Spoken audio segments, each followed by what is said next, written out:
오늘 말씀을 들어가면서 잠깐 양해의 말씀을 구해야 할 것 같습니다.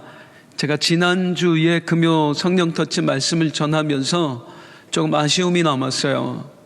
그래서 너무나 중요한 말씀인데 충분히 잘 전달하지 못한 것 같다. 그래서 지난주 했던 말씀을 좀 보완을 해서 오늘 전반부에는 그래서 지난주와 좀 겹쳐진 부분들이 많이 있습니다. 그리고 계속해서 오늘 본문까지를 말씀을 드리도록 하겠습니다. 그러니까 왜 지난주 했던 내용인데 하지 마시고 또 말씀을 들으면서 마귀와의 영적 싸움에서 우리가 정리해야 될 것, 오늘 말씀을 통해 또 한번 정리하시고 그 영적 싸움에 맞서서 우리는 어떻게 싸워 나가야 하는가 하는 것을 다시 한번 되새기시는 소중한 시간 되기를 주님의 이름으로 축복합니다. 베드로와 요한이 엄청난 기적을 행했습니다. 무려 나면서부터 못 걷는 사람을 걷게 했습니다. 이 일로 수많은 사람들이 모여들었고 그 앞에서 베드로가 설교했습니다. 그날에만 무려 5,000명이 예수님을 믿었습니다. 그런데 이 베드로와 요한이 어떻게 되지요? 이 일로 대제사장들과 사두개인들에 의해서 옥에 갇히고 신문을 받게 됩니다. 이걸 시작으로 해서 이제 초대교회에 본격적으로 핍박이 시작이 되는 겁니다.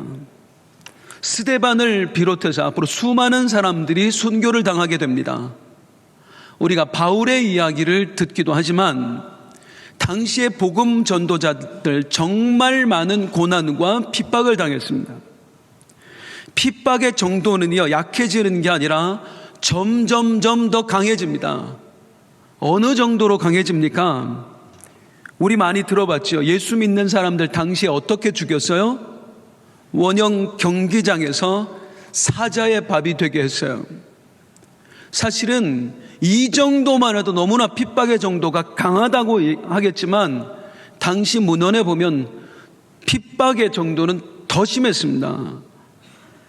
얼마나 당시에 기독교인들을 나중에 잔인하게 죽이느냐면 로마 정부가요, 기독교인들을 산채로 꼬챙이에 꿰어서요, 그 몸에 불을 붙이고 밤길을 밝히는 횃불로 써요. 그 정도로 어마어마한 핍박이 이제 교회에 가해지는 거예요. 그 시작이 되는 게 바로 사도행전 4장입니다. 사도행전 4장부터 이제 본격적인 그리스도인에 대한 핍박이 시작되는 겁니다. 이런 이야기를 들으면 우리는 의문이 생기죠. 도대체 하나님은 뭐 하시는가?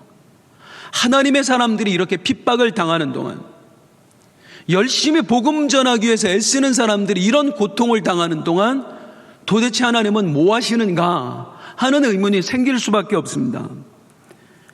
그걸 이해하기 위해서는 뭘 알아야 한다고 했죠? 하나님 나라에 대해서 알아야 된다고요. 따라하겠습니다. 하나님 나라. 복음 전도의 역사는 이런 관점으로 볼 수 있다고 했습니다. 이 땅에 하나님 나라를 세워가는 과정, 또 다르게 말하면 이 땅에 하나님 나라를 확장해 가는 일, 그게 바로 복음 전파입니다. 왜요? 하나님 나라가 무엇입니까? 하나님 나라에서 중요한 개념이 뭐라고 얘기했어요? 사람이라고 얘기했습니다. 사람이 곧 하나님 나라이고 사람이 곧 하나님 나라의 영토입니다. 예수님과 사도들이 하나님 나라에 대해서 가르칠 당시에 그 고대에는 나라와 나라의 사이의 경계를 구분할 방법이 없었어요. 지금처럼 어떤 주민등록증을 발급해서 너는 우리나라 사람이야 할 수도 없고, 위도와 경계가 경도가 확실해서 국경선을 그을 수도 없고, 그러다 보니까 이 나라냐 저 나라냐를 어떻게 구분했다고요? 사람으로 구분했다고요. 나는 이 나라 왕의 통치를 받습니다 라고 생각하는 사람들까지가 이 나라의 국경이고, 거길 넘어가서 나는 저 나라 왕의 통치를 받습니다라고 하는 사람들이 사는 곳부터는 저 나라가 된다고요. 그래서 이걸 하나님 나라의 개념으로 그대로 가지고 오면 누군가 나의 왕은 하나님이십니다, 나는 하나님의 통치를 받고 있습니다 하면 그 사람이 곧 하나님 나라가 되는 거예요. 그 사람이 곧 하나님의 영토가 되는 거예요. 그래서 우리 예수님께서 뭐라고 하셨는가? 누가복음 17장 21절에 시작. 하나님의 나라는 너희 안에 있느니라. 너희가 좋은 마음을 품으면 이 땅에서도 하나님을 누리며 살 수 있어, 이런 말이 아니라 그냥 액면 그대로 너희가 하나님을 왕으로 모셨다면, 너희가 하나님의 통치를 받고 있다면 곧 너희는 하나님 나라다, 네가 하나님 나라다, 그렇게 우리 예수님께서 선언하신 거예요. 다시 말씀드려, 하나님 나라에서 가장 중요한 개념은 뭐라고요? 사람입니다. 그 관점으로 사도행전의 역사를 보면 3,000명이 회개했다, 5,000명이 회개했다, 이걸 어떻게 말할 수 있어요? 3,000명의 하나님 나라가 생긴 거예요. 5,000명의 하나님 나라가 생긴 것입니다. 자, 이게 그리스도인이 핍박을 받는 것과 무슨 상관이 있는가? 이걸 마귀의 입장으로 보잔 말이에요. 3,000명의 하나님 나라가 생겼다, 5,000명의 하나님 나라가 생겼다. 마귀의 입장에서, 공중의 권세 잡은 자 마귀, 이 땅의 왕 노릇하던 마귀의 입장에서는 3,000명의 내 나라를 빼앗긴 거예요.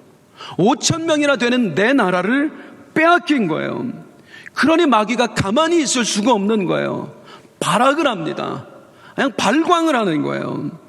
어떻게 해서든지 사람들이 하나님을 믿을 수 없도록, 또 하나님을 믿는 사람을 넘어뜨리도록 마귀가 하나님의 백성들에게 온갖 시련과 핍박을 가하는 것입니다.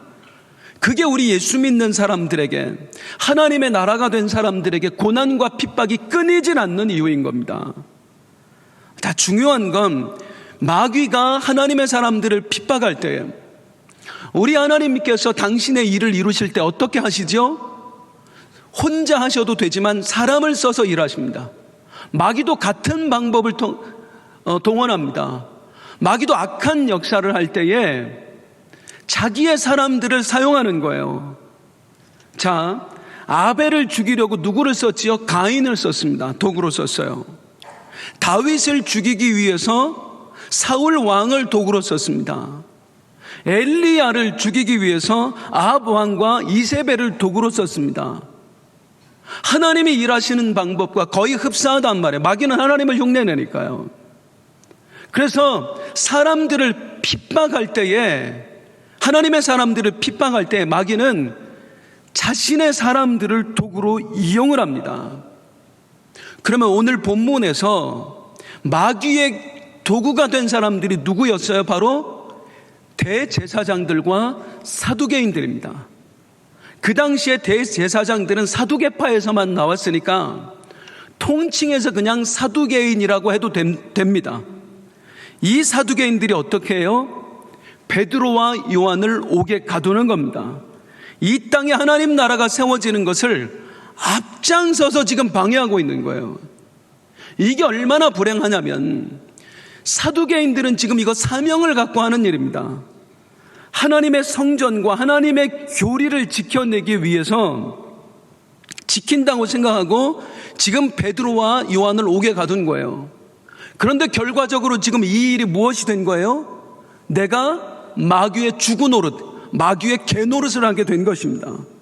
그걸 말하는 게 바로 오늘 본문 26절입니다.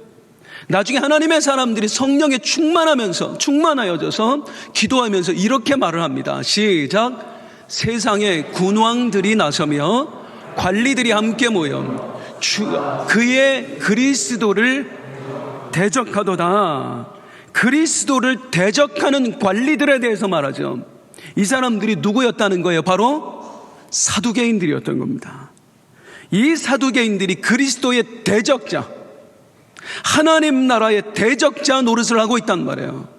나는 지금 선한 일을 하고 있다고 생각하는데 나도 모르게 사탄의 도구가 되어서 사용되고 있는 것입니다. 얼마나 불행한 인생이에요. 사랑하는 성도님들을 축복합니다. 평생에 살아가는 동안 이런 일이 없기를 주님의 이름으로 축복합니다. 이 땅에 수많은 교회들이 무너집니다. 수많은 교회들이 위기를 맞고 있습니다. 교회가 아무 일도 없이 저절로 무너지나요? 누군가는 그 교회를 무너뜨리는 거예요. 그런데 그 교회를 무너뜨리는데 앞장서는 사람들 보세요. 자기가 잘못한 줄 몰라요. 어떤 의의에 사로잡혀서 무언가 교회의 잘못을 바로잡겠다고 교회를 혼란스럽게 만드는 거예요. 그러다가 결국에는 교회가 공중분해되고 맙니다.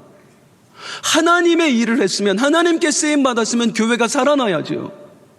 하나님께 쓰임받았는데 왜 교회가 공중분해됩니까? 나도 모르게 내가 누구에게 쓰임받은 거예요? 마귀에게 쓰임받은 것입니다. 나도 모르게 내가 사탄의 종노릇 됐다는 것입니다. 이런 일이 우리에게 평생에 일어나지 않기를 다시 한번 주님의 이름으로 축복합니다. 주여, 내 평생에 하나님 나라를 세우는 일만 하게 하여 주옵소서. 그게 우리의 기도가 돼야 할 줄로 믿습니다. 그런데 여기서 정말로 이상한 게 있어요. 우리가 오늘 아주 심각하게 생각해 봐야 할 문제입니다. 그게 뭐냐면, 자, 여러분, 5,000명의 사람들이 어쩌다가 하나님을 믿게 되었지요? 기적을 봤기 때문입니다. 나면서부터 못 걷는 사람이 일어나 걷는 것을 보게 되었기 때문입니다. 거기에 마음문이 열렸고 베드로의 설교를 받아들였어요. 그래서 이 일을 행하신 분이 누구시다? 우리 예수님이시다. 그걸 깨달았기 때문에 지금 복음을 영접하고 예수를 믿게 된 것입니다. 그런데 너무나 이상한 건 뭐냐면, 이 똑같은 경험을 사두개인들도 함께 했다는 겁니다. 5,000명의 사람들만 나면서부터 못 걷는 사람이 걷는 걸 본 게 아니에요. 사두개인들도 똑같이 봤어요. 직접 일어나는 장면은 보지 못했을지라도 맨날 앉아있던 사람이, 40여 년을 앉아있던 사람이 갑자기 성전에 들어와서 걷고 뛰는 장면을 내 눈으로 직접 목격했단 말이에요. 5,000명만 베드로의 설교를 들은 게 아닙니다. 이 사람들도 베드로의 설교를 듣습니다. 그것도 5,000의 무리에 섞여서 듣는 것도 아니에요. 나중에 보면 베드로를 신문하다가 설교를 들어요. 그러니까 어떻게 보면 아예 그냥 소수 정예반으로 따로 베드로가 가르치고 있다고요. 이 일은 예수 그리스도가 한 일이다. 그분을 믿어야 구원을 받는다. 자, 똑같은 일을 경험했습니다. 똑같은 말씀을 들었습니다. 그런데 누구는 마귀의 나라에서 하나님 나라로 옮겨지고요. 똑같은 걸 경험하고 똑같은 걸 들었는데 누구는 마귀의 나라에 여전히 마귀의 나라에서 마귀의 졸개의 노릇을 하고 있단 말이에요. 똑같이 기적을 보고 똑같이 경험을 했는데 왜 사두개인들의 심령에는 복음이 들어가지 않을까요? 복음이 전혀 들어갈 수 없을 정도로 그 심령에 욕심이 가득했기 때문입니다. 욕심이 가득했어요. 내가 가진 기득권을 지켜야 되겠다. 평생을 두고 쌓아왔던 이 재물을 지켜야 된다. 마음껏 누려왔던 이 권력을 지켜야 된다. 예수 믿는 사람들이 늘어나면 늘어날수록 수입이 줄어들거든요. 내 권력이 미치는 영향이 줄어들거든요. 그래서 내 기득권을 지켜야 된다는 이 욕심의 콘크리트가 이 마음에 겹겹이 지금 장벽이 되어 쌓여간 거예요. 그러니 아무리 복음의 메시지가 문을 두드려도 비집고 들어갈 틈이 없는 겁니다. 욕심이 가득해서. 그래서 오히려 마귀의 졸개 노릇을 하면서 복음을 방해한 겁니다. 욕심이 이렇게 무서운 겁니다. 아담과 최초의 사람을 하나님으로부터 떨어져 나가게 만든 게 바로 욕심이에요. 육신의 정욕, 안목의 정욕, 이생의 자랑. 이렇게 내 욕심을 지키기 위해서 복음도 받아들여지 않았는데 이 인생이 얼마나 허무한가. 이때로부터 40년도 지나지 않아서 AD 70년에 예루살렘 성전이 무너집니다. 동시에 사두개인들은 역사 속에서 사라져버려요. 불과 앞으로 몇십 년도 채 쥐지 못하고 흔들 그 권력 때문에, 그 돈 때문에 천금 같은 기회, 예수 믿어서 구원받을 수 있는 기회를 놓쳐버린 거예요. 욕심이 이렇게 무서워요. 이렇게 보면 때로는요, 성도님들, 없는 것도 감사입니다. 아니, 없는 게 감사해요. 역사 이래로요, 가진 자들, 기득권 세력들이 믿음에 굴복한 경우 거의 없습니다. 거의 없어요. 아예 없는 건 아니지만 흔하지 않습니다. 초대교회도 마찬가지고요, 우리나라에 처음 복음이 들어왔을 때도 마찬가지였어요. 처음 예수 믿는 사람들 보면 절대 다수가 없는 사람들이에요.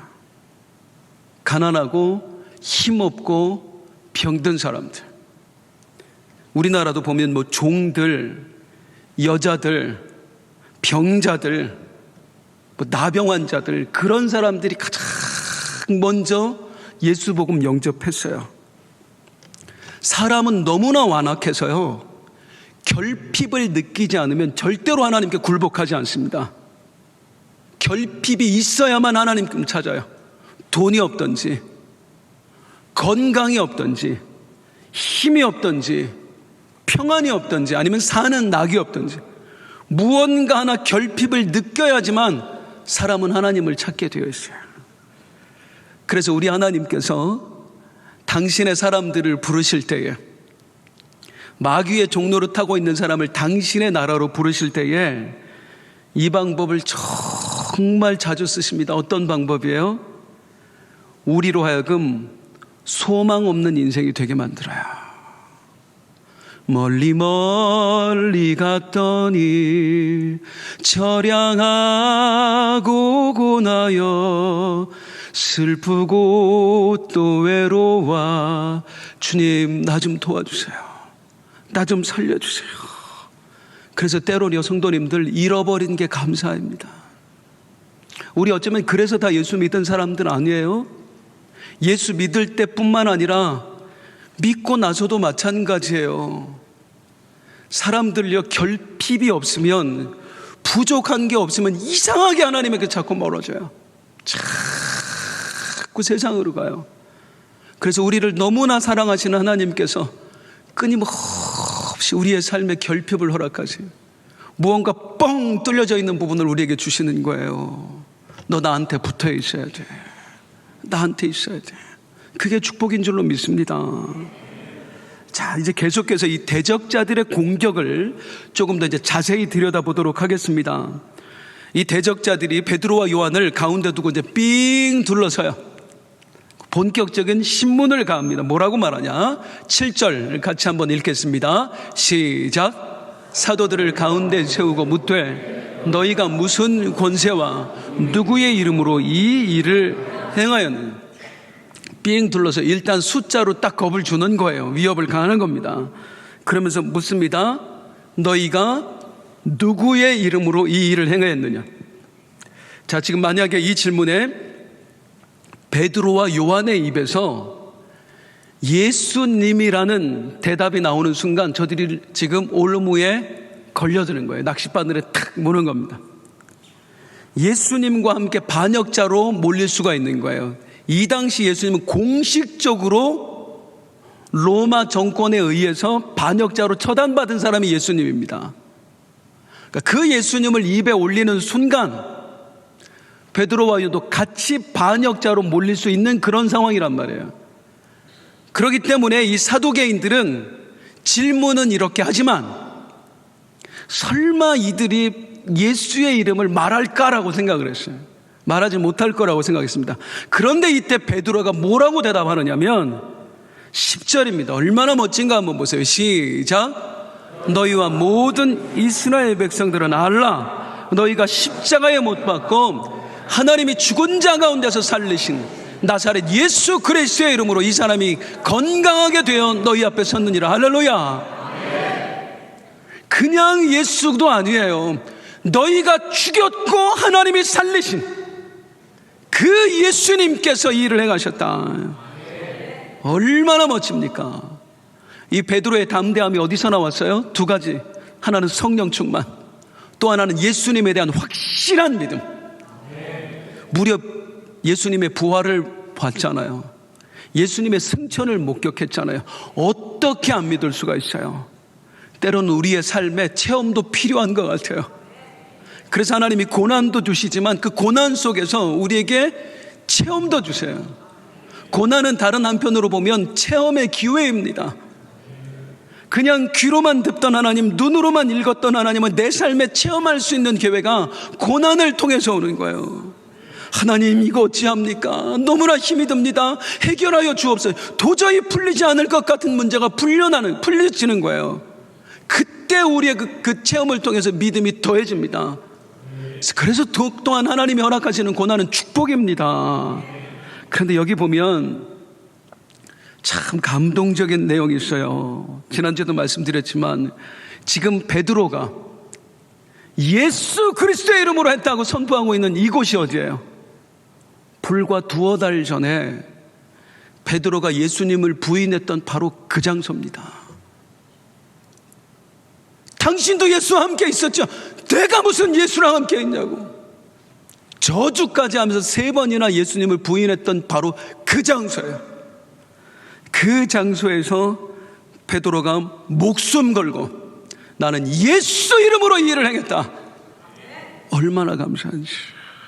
이 베드로의 달라진 모습도 감동이지만 더 감동인 건 뭐냐면 이 기회를 허락하신 우리 하나님의 은혜가 감사하더라고요.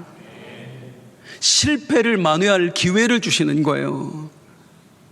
이 성경을 보다가 제가 뭐가 느껴졌느냐면 장차 베드로는 초대교회 최고 지도자로 이제 쓰임을 받아야 되거든요. 하나님께서 베드로의 권위를 높여주시는구나. 이 일이 없었다면 늘 베드로가 가서 어디 가서 설교하고 뭐해도 사람들이 아유, 저거 예수님 부인했던 놈인데, 그 소리가 쏙 들어가게 만드시는 거예요.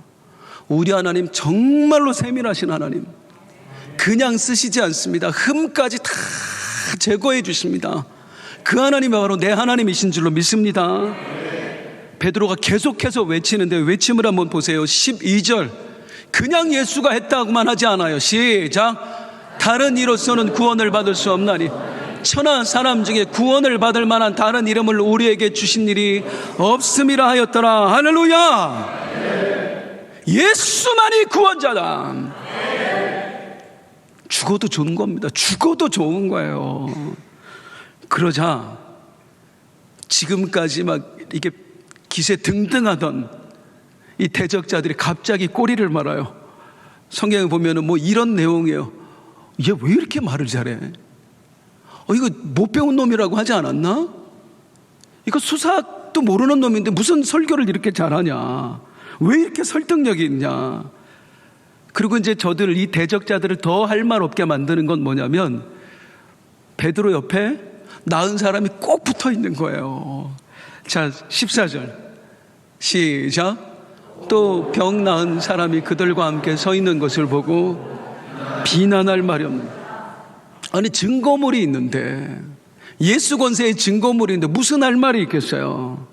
그래서 저들은 결국 어떻게 하냐면 이 대적자들이 상의를 합니다. 상의를 하고 이런 협박을 해요. 자, 어떻게 상의하냐면 일단 보내줍시다. 일단 보내주고 다시는 예수 이름을 말하지 못하도록 우리가 경고를 합시다. 이제 그 내용을 한번 볼게요. 18절입니다. 시작. 그들을 불러 경고하여 도무지 예수의 이름으로 말하지도 말고, 이제는 그냥 이번에는 내가 그냥 놓아준다. 우리가 그러니까 나가서 절대로 예수 이름 전하지 마. 전하면 너희 죽인다. 자, 퀴즈. 누가 쫄았어요? 대적자들이 쫄았어요? 대적자들이 쫄았어요? 대적자들이 쫄았어요. 지금 죽이려면 지금 죽여야죠. 아무것도 못해요. 손도 못 대요. 그러면서 위험만 가하고 있어요. 이게 마귀입니다. 우리가 이 마귀의 실체를 알면 두려워하지 않을 수 있습니다. 광야의 이스라엘 백성들이 가나안에 들어가기 위해서 여리고 성 앞에 섰습니다. 보니까 여리고 성이 너무나 웅장한 거예요. 우리 힘으로 이길 수 있을까? 이스라엘 백성들이 벌벌벌벌 떨었습니다. 그러자 여호수아가 2명의 정탐꾼을 뽑아서 여리고성에 탐방을 보냅니다. 정찰 보내는데 이 정탐꾼이 가서 누구를 만나느냐? 라합이라고 하는 기생을 만납니다. 이 기생의 입에서 기가 막힌 얘기를 듣는데요, 그 여호수아 8장 2장 8절에서 11절이에요. 우리 같이 한번 읽어볼게요. 시작. 또 그들이 눕기 전에 라합이 지붕에 올라가서 그들에게 이르되 말하되 여호와께서 이 땅을 너희에게 주신 줄을 내가 아노라. 우리가 너희를 심히 두려워하고 이 땅 주민이 다 너희 앞에서 간다면, 누가 두려워하고 있어? 우리가 두려워하고 있다. 지금 여리고성 백성 전체가 너희들 때문에 지금 두려워 떨고 있다. 간담이 녹았다 우리가. 왜? 시작. 이는 너희가 애굽에서 나올 때에 여호와께서 너희 앞에서 홍해물을 마르게 하신 일고 너희가 요단 저쪽에 있는 아모리 사람의 두 왕 시온과 옥에게 행한 일, 곧 그들을 전멸시킨 일을 우리가, 너희를 위해서 하나님이 행하신 일을 우리가 들었다. 그래서 우리가 벌벌벌벌 떨고 있는 중이다. 어느 정도로 벌벌 떨고 있느냐면 이들이요, 11절 보세요. 재밌습니다. 시작. 우리가 듣자 곧 마음이 녹아고 너희로 말미암아 사람이 기절할 정도로 지금 떨고 있다는 거예요. 너희 하나님 여호와는 위로는 하늘에서도 아래로는 땅에서도 누가 쫄았어요? 여리고 백성이 쫄았습니다. 하나님의 백성들이 지금 이 앞에까지 왔다는 소식을 듣고 대적자들이 지금 벌벌벌벌 떨고 있는 거예요. 그런데 정작 그 사실을 모르는 하나님의 백성들도 떨고 있는 거예요. 우리가 할 수 있을까? 이길 수 있을까? 우리의 영적인 세계에서 이런 일들이 날마다 벌어지고 있다는 겁니다. 진짜로 겁먹고 벌벌 떨고 있는 건 오히려 나에게 고난을 가져다 주는 마귀 사탄이에요. 이 고난으로 넘어뜨릴 수 있을까? 과연 내가 이 하나님의 사람을 이겨낼 수 있을까? 누가 겁이 나는 거예요? 내가 겁이 나는 거 아니에요. 내 뒤에 계신 하나님이 겁이 나는 거예요. 내가 발버둥 친다고 이 사람을 다시 내 나라로 만들 수 있을까? 하나님이 가만히 안 계실 텐데. 마귀는 우리를 시험하고 우리에게 고난을 주고 우리를 빼앗아가기 위해서 발버둥을 치지만 그때마다 마귀는 벌벌벌벌 떨고 있다고. 누가 역사하실까 봐? 하나님이 역사하실까 봐. 하나님은 가장 알맞은 때에 역사하시는 줄로 믿습니다. 이 영적인 세계를 알면 우리가 두려워하지 않을 수 있거든요. 반드시 하나님이 승리하십니다. 가장 알맞은 때에 역사하십니다. 그럼 두려워하는 게 아니라 담대함으로 우리가 기도할 수 있거든요. 하나님의 때를 기다릴 수 있거든요. 그런데 우리는 그 사실을 모르고 우리가 벌벌벌벌 떨고 있는 거예요. 하나님이 역사 안 하시면 어떡하지? 하나님이 안 도와주시면 어떡하지? 아니요, 하나님은 반드시 일하십니다. 가장 알맞은 때에 역사하십니다. 그걸 마귀가 너무나 잘 알기 때문에 마귀가 벌벌벌벌 떨고 있는 거예요. 이 마귀에게 지지 않으려면, 이 마귀에게 넘어가지 않으려면 우리가 어떻게 해야 되느냐? 하나님 곁에 그냥 고목나무 매미 붙은 것처럼 딱 붙어 있으면 되는 겁니다. 사실 우리가 두려워하는 이유는 뭐냐면 내가 하나님과 가깝다고 느끼지 않기 때문이에요. 그래서 기도하지 않으면 두려울 수밖에 없어요. 하나님과의 친밀감이 안 느껴지거든요. 멀어져 있거든요. 그렇기 때문에 하나님이 도와주실 거라는 확신이 없는 거예요. 담대함 갖기를 원하십니까? 하나님 안에서 담대한 그리스도인으로 살기를 원하십니까? 기도하셔야 돼요. 기도를 통해서 끊임없이 하나님과 가까이 있어야 돼요. 그때 하나님이 나를 지키시는구나, 이 확신을 우리가 느낄 수 있어요. 대적자들이 경고합니다. 경고만 해요. 지들이 겁먹고, 니들 말이지 이번에는 그냥 놓아줄 테니까 절대로 예수 이름 전하지 마. 여기에 이제 베드로 요한이 어떻게 반응하냐, 19절 20절. 저는 이게 우리의 모습이기를 소망합니다. 시작. 베드로와 요한이 대답하여 이르되 하나님 앞에서 너희의 말을 듣는 것이 하나님의 말씀을 듣는 것보다 옳은가 판단하라. 우리는 보고 들은 것을 말하지 아니할 수 없다. 할렐루야. 이 말을 아주 간단하게 정리하면 이런 거예요. 하나님의 사람인 우리가 왜 너희 말을 듣는가? 우리는 오직 하나님 말씀만 듣는다. 하나님이 전하나 하시면 전할 뿐이다. 사랑하는 여러분, 이 담대한 믿음이 주님의 이름으로 축복합니다. 내 것이 되기를 주님의 이름으로 축복합니다. 나는 하나님의 사람이다. 하나님의 사람이 나는 하나님 말씀만 듣는다. 주에게 평생의 나의 믿음이 되게 하여 주시옵소서. 사랑하는 성도님들, 정말로 하나님 살아계신다고 믿으세요? 하나님이 천지를 만드셨다고 믿으세요? 우리 하나님 전능하시다고 믿으세요? 그런데 우리는 왜 갈등할까요? 하나님을 정말로 믿는데, 그분이 창조주라고 믿는데, 우리 하나님 전능하시다고 믿는데 왜 우리는 어떤 문제 앞에서 두려워 떨까요? 솔직히 말해서 잘 안 믿는 겁니다. 진짜로 믿지 않기 때문입니다. 내가 믿는다고 착각하는 거예요. 이 말 명심하세요, 성도님들.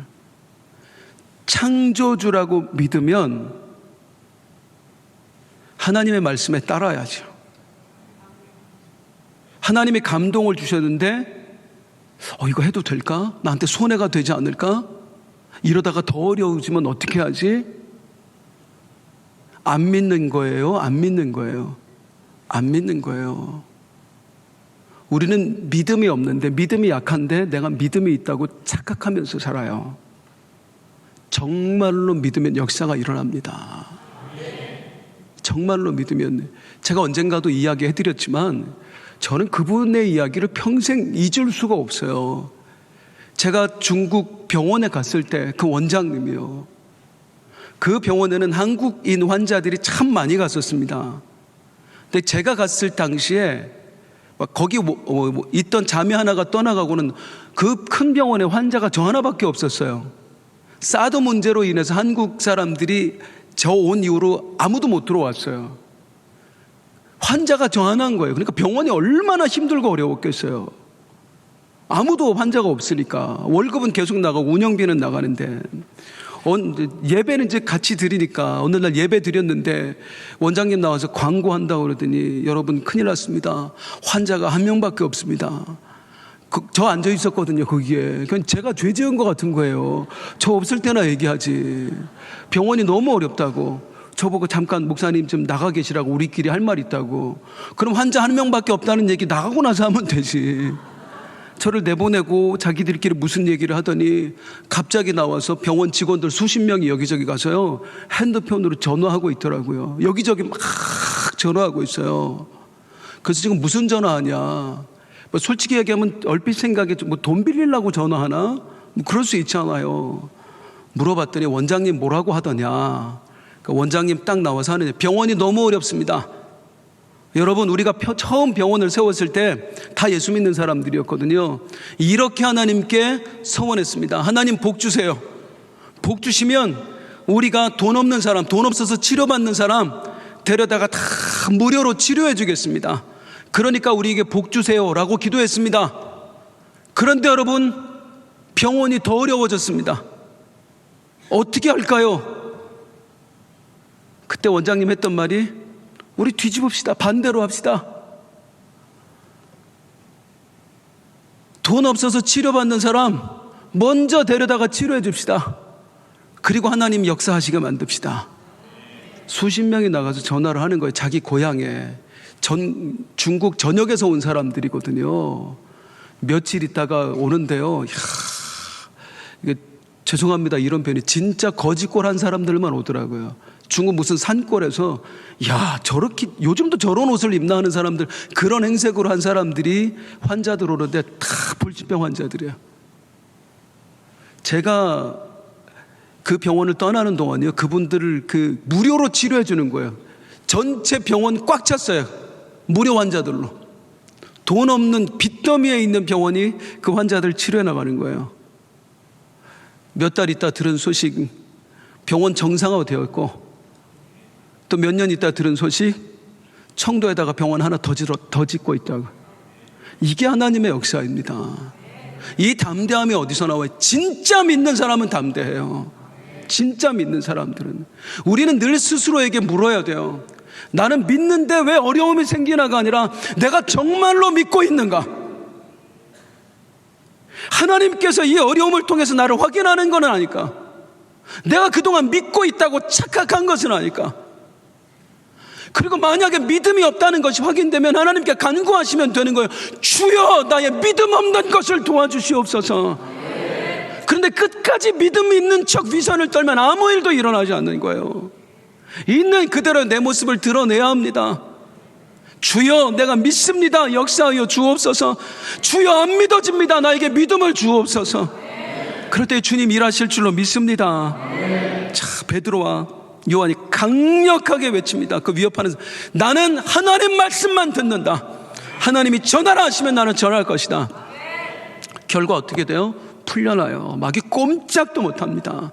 담대하게 나가면 마귀 꼼짝도 못합니다. 자, 그리고 나서 이 대적자들의 손에서 풀려난 베드로와 요한이 어떻게 하냐면은요, 이 부분 우리가 이제 마지막으로 볼게요. 같이 읽습니다. 시작. 그 동료에게 가서 제사장들과 장로들의 말을 다 알리니. 누구에게 갔다? 동료에게 갔다. 따라하십니다. 동료에게 가서. 이거 성경에 아주 의미심장한 말입니다. 성도님들, 본래는 어떻게 쓰여져야 돼요? 교인들에게 가서, 성도들에게 가서, 하나님의 사람들에게 가서. 그런데 동료에게 가서, 뭐 그렇게 쓰였을 수도 있죠. 성경에 거의 안 써져 있는 단어예요. 원어로 보면 거의 안 쓰는 단어가 여기 일부러 지금 써져 있는 거예요. 뭘 확인시켜 주려고, 뭘 강조하려고? 말 그대로입니다. 동료라는 걸 강조하기 위해서 지금 일부러 동료에게 가서 라고 쓰여져 있는 거예요, 성경에.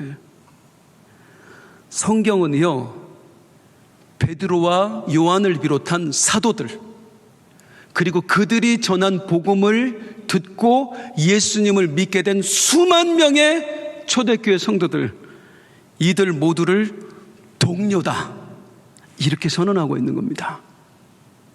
이게 무슨 말이냐면, 어떤 동료냐? 자, 사도행전 4장부터 어떤 일이 벌어진다고요? 본격적으로 마귀의 핍박이 시작된다고요.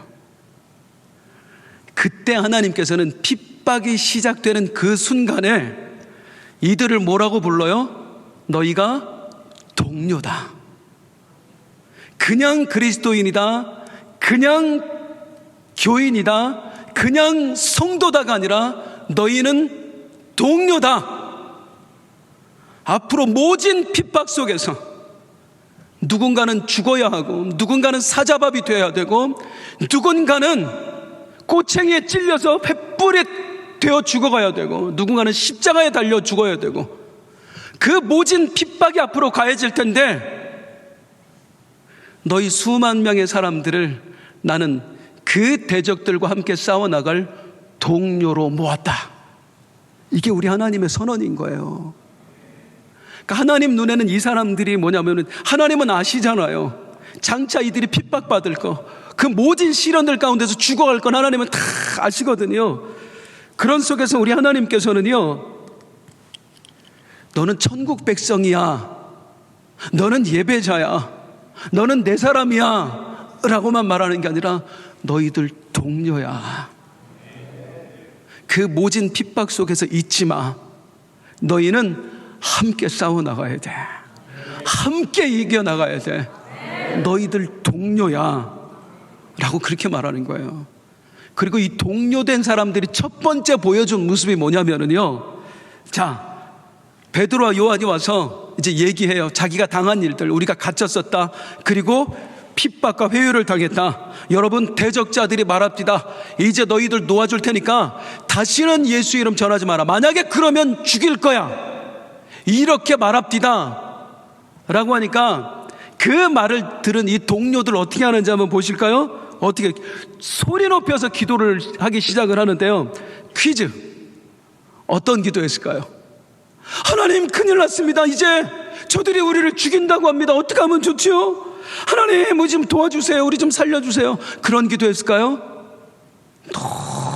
너무 멋져요. 이게 믿음의 동료고 믿음의 동지들인 거예요. 어떻게 하는지 한번 보세요. 사도행전 4장 29절 30절 어떤 기도했는가? 저는 소망합니다. 이 기도가 우리의 기도가 되게 하여 주시옵소서. 뭐라고 기도하는지 큰 소리로 시작. 주여 이제도 그들의 위협함을 굽어보시옵고 또 종들로 하여금 담대히 하나님의 말씀을 전하게 하여 주시오며 손을 내밀어 병을 낫게 하시옵고 표적과 기사가 거룩한 종 예수의 이름으로 이루어지게 하옵소서 하더라. 할렐루야. 하나님 어떻게 하면 좋지요? 저들이 우리를 죽인다고 하는데 어떻게 하면 좋지요? 우리 좀 도와주세요. 살려주세요. 전혀 한마디도 없어요. 저들은 뭐라고 기도했습니까? 하나님, 대적들이 우리를 위협하고 있습니다. 하지만 우리는 당신의 종입니다. 주여 이 위협에 굴하지 않게 하여 주옵소서. 어떤 핍박에도 우리가 마음을 꺾이지 않게 하시고 담대하게 당신의 말씀을 전하게 하여 주시옵소서. 또 외치기를 뭐라고 외치? 우리가 손을 내밀어 기도할 때 병자가 낫게 하시고 표적과 기사가 예수의 이름으로 이루어지게 하여 주시옵소서. 지금 무슨 말을 들었어요? 다시 한 번만 예수의 이름을 입에 올리면 너희 다 죽여버릴 거야 라는 말을 듣고도 뭐라고 기도합니까? 예수의 이름으로 이 일들이 일어나게 하여 주시옵소서. 죽어도 좋다. 예루살렘 교회에 모였던 그 수만 명의 사람들은 그냥 단순한 초대교회 교인들이 아니라 죽어도 좋다 목숨 건 동료들, 동지들이었습니다.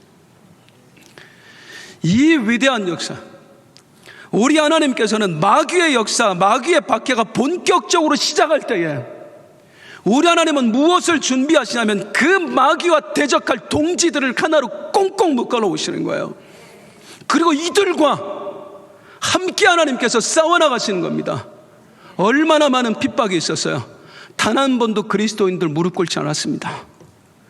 자식과 함께 사자밥이 되면서도 얘야 지금 죽어도 우리에겐 천국이 있다라고 말하는 사람들이 그리스도인들이었습니다. 누군가 잡혀가면 나도 잡혀갈까봐 벌벌벌벌 떠는 게 아니라 함께 모여서 그를 위해서 소리 높여 기도하고 그 사람 절대로 예수 부인하지 않게 하여 주옵소서 중보했던 사람들이 바로 초대교회의 동료들입니다. 사랑하는 성도님들, 이 역사가 우리 교회 안에서도 일어나기를 소망합니다. 이 마지막 때에 주님 오실 날 가까워하고 있는 이 때에 초대교회 사도행전 4장에서부터 일어났던 그 역사가 이 시대에 일어날 거예요.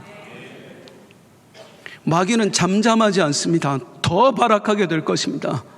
수단과 방법을 가리지 않고 그리스도인들 하여금 하나님에게서 멀어지게, 예배에서 멀어지게, 믿음에서 멀어지게 만들 거예요. 끊임없이 우리에게 싸움을 걸어올 거예요. 그때 우리에게 필요한 건 뭐냐면 하나 되는 겁니다.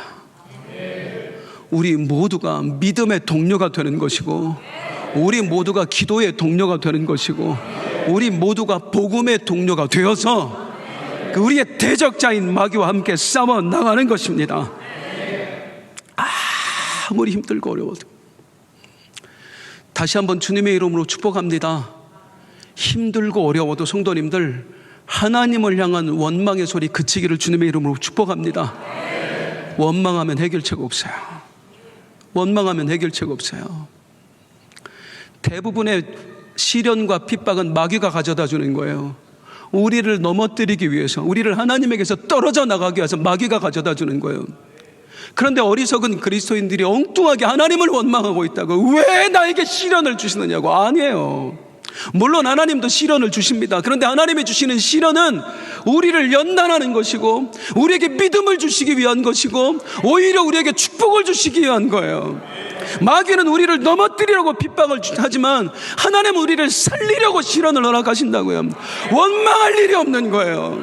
그저 하나님 앞에 꿇어 엎드려서 감사하고 믿음을 구하고 이기게 해달라고 소리쳐 외치는 게 우리가 할 일이지, 원망이 우리가 할 일이 결코 아닌 것입니다. 이제 동료의식을 가졌으면 좋겠어요.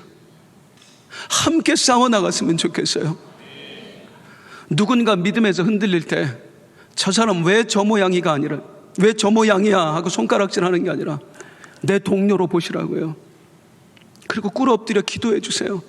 하나님, 내 동료가 흔들리고 있습니다. 마귀의 핍박에 맞서서 함께 싸워야 할 내 동료가 지금 흔들리고 있습니다. 저 사람의 믿음을 붙잡아 주시옵소서.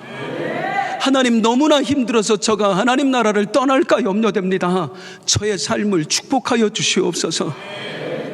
이렇게 우리가 하나로 묶일 때에 마귀가 아무리 큰 시험과 핍박으로 우리를 흔들어댄다고 할지라도 우리는 결코 무너지지 않을 것입니다. 예수 그리스도와 함께 승리를 이루어낼 것입니다.